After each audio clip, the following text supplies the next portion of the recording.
One of the few things journalists like more than pushing liberal agenda items like gun control and abortion is celebrating when Democrats win elections. 1 year after President Trump's shocking upset victory, the media are still trying to overturn the result. That meant they had much to cheer when Democrats did well election night this week. MSNBC's Lawrence O'Donnell described the evening by saying it feels like tonight's history is being written by movie writers. It is so dramatic. That was pretty much the attitude across news and entertainment media. NBC's Today host Matt Lauer called it a stinging rebuke for Trump. The network's White House correspondent Kristen Welker liked that term so much that she used it too, saying the election was voter first strong rebuke of President Trump. Professional Democrat and ABC's Good Morning America co-host George Stephanopoulos argued that voters wanted to send a message to President Trump. Pretend conservative Matthew Dowd, who is one of the most annoying people on TV, called it an election of diversity and inclusion. Over at The View, warning watching too much could lower your IQ, co-host Joy Behar proclaimed it makes you feel better about the country today. Certainly, if you are one of the hosts at The View, who are almost all laughably liberal. 8 years earlier, when Democrats lost with Obama in office, the media sang a different tune. Thankin White House correspondent Suzanne Malveaux told American Morning it is not a referendum on this president. Bet News host Jeff Johnson went on CNN's Larry King Live noting the truth that such elections tend to be a referendum against the ruling party. That fact was certainly downplayed this week. The Virginia governor's race was marred by a racist and shockingly disingenuous ad by the Latino Victory Fund.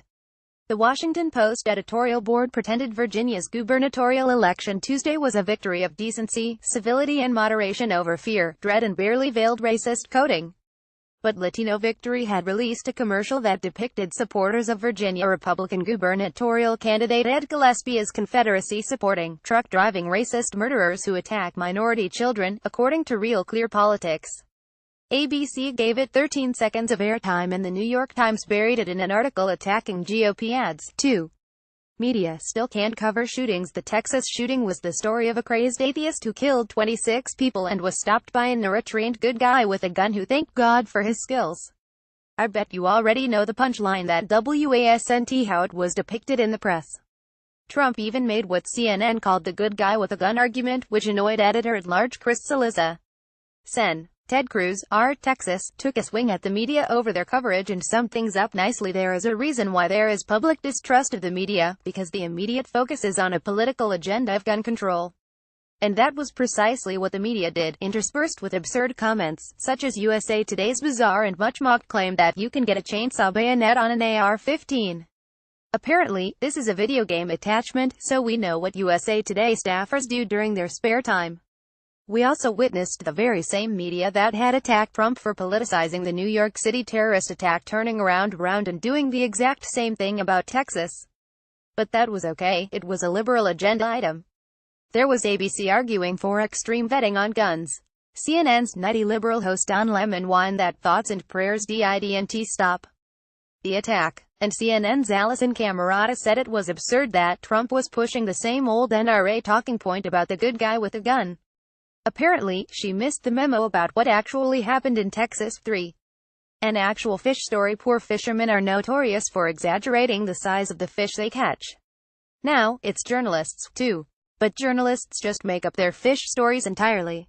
Trump was in Japan to meet with Prime Minister Shinzo Abe and they went to a photo location to feed koi fish.